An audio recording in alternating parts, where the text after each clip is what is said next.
Hello, everybody. It is me, Mike, here for another edition of the weekly Brain Buzz. I want to thank everybody for joining me here today.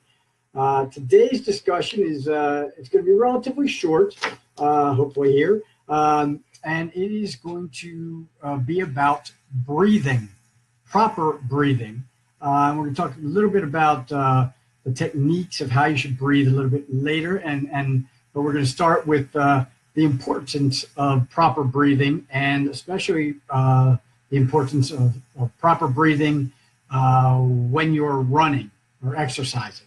Okay, so we all know that we breathe all the time. It's the only thing that we do 24 hours a day, 7 days a week, right? Hopefully, at least if we don't have apnea. If we do, we need to get that corrected.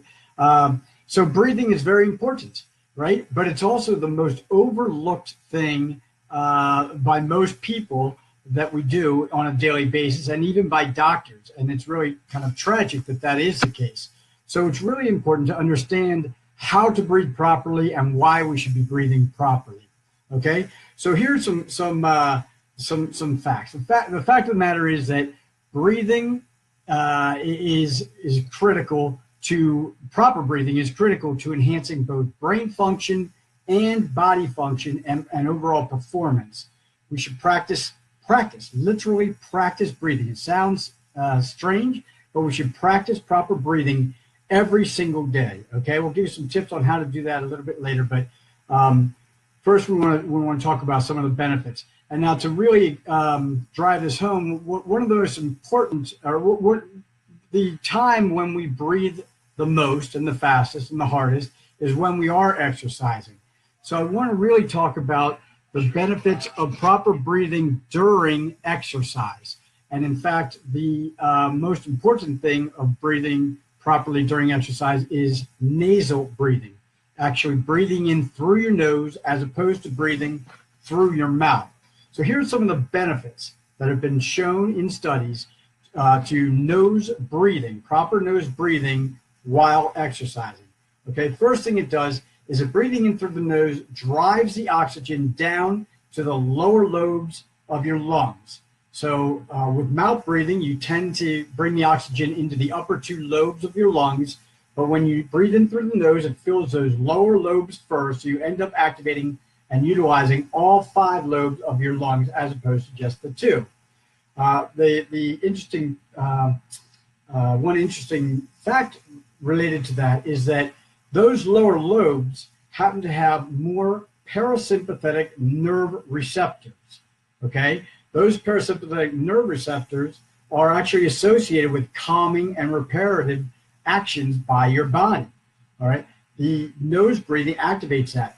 The upper lobes of your lungs, those upper 2 lobes that are activated during mouth breathing, actually have more sympathetic or stress-related receptors, the ones that are more associated with fight or flight. So by activating those lower lobes, it's actually been shown that there's 50% less fight or flight stress activated than are the calming parasympathetic activation which you get during nose breathing. So the bottom line, breathe in through your nose, you activate the lower lobes, and that's more calming and relaxing for you. The lower lobes of the lungs also tend to have more blood in them because the gravity pulls that blood down. What that means is that you're able to push out more of the CO2 out of your body, which is basically poison. In fact, when you're running, when you start breathing heavy, it's because you're not using proper techniques to get that CO2 out of your body. Your body's working harder to get that poison, that CO2 out of your body. So by proper breathing, you're going to be more able to do that, to get that out of you. Another interesting point about breathing through your nose while you're exercising is it ends up massaging your diaphragm. Okay, by breathing in through your nose, you'll activate those lower lobes of the lungs, which actually massages the diaphragm. Okay, which in the end ends up making us more efficient breathers overall, deep breathers overall. It also means that we're engaging the rib cage more fully. And by doing that, we end up enhancing our flexibility of the spine, the head, the neck, and the lower back. Also, by massaging that diaphragm, we ultimately relax the stomach, which can actually help us to avoid a heartburn. Another benefit of nose breathing while you're exercising is that it slows the heart rate. It actually helps to slow the heart rate and the breathing pattern for us as compared to mouth breathing. That helps to relax us and gives us more endurance overall. Nose breathing during exercise also enhances the alpha waves in our brain. So alpha waves are associated with a more calm, relaxed, and meditative state. Mouth breathing, on the other hand, produces more beta waves, which are associated more with the stress impulse, okay? Nose breathing also increases our brainwave coherence. Now, without getting into the scientific ramifications of that, it basically means that we are in a much more calm and organized state of brain function. It helps our brain function in a much more organized way. And finally, nose breathing during exercise, some of the other benefits, it takes less effort. It's easier, ultimately, which allows us to run longer and easier. It requires a shorter recovery time, and it actually gives us greater endurance overall. So the bottom line is exercising doesn't have to be as difficult as it often is for many of us if we are breathing through our mouths. If you relax and breathe through your nose while you're exercising, you'll find that it's easier and you can actually go longer and you'll actually be more relaxed while you're running, okay? And one more little tag onto that is that studies have also shown that we end up burning more fat while we breathe through our nose than if we're breathing through our mouths while we exercise. So that's a nice little bonus, right? Okay, so here's the deal. We need to make sure that we are breathing properly all the time. During exercise, because we're breathing so much more, it means that much more to us. But what is proper breathing in general? How can we do that, right? So we can't go into all the details of proper breathing, but there are a few things that you should keep in mind. The first is you should be sitting up or standing up straight. The more slouched over you are, the less oxygen can get into all the lobes of your lungs, and the more restricted that is, so you end up getting less oxygen. Oxygen is vital for the brain and the body, particularly the brain. And so we want to sit up straight, have good posture. We want our head square to the ground. We want our shoulders kind of back, but relax, okay? The second thing is we want to make sure that we're breathing in through the nose.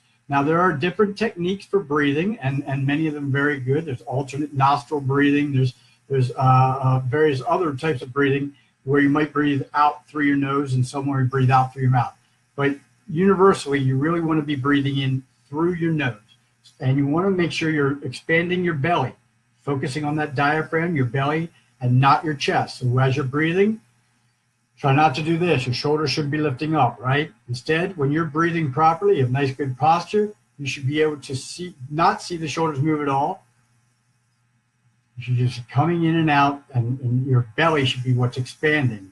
One good tip for proper breathing is to imagine that you are breathing in through your nose as if you're smelling a pizza, trying to get that aroma of the pizza.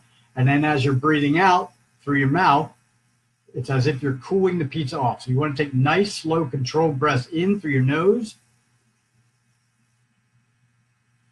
And then nice, calm, relaxed breaths out through your mouth.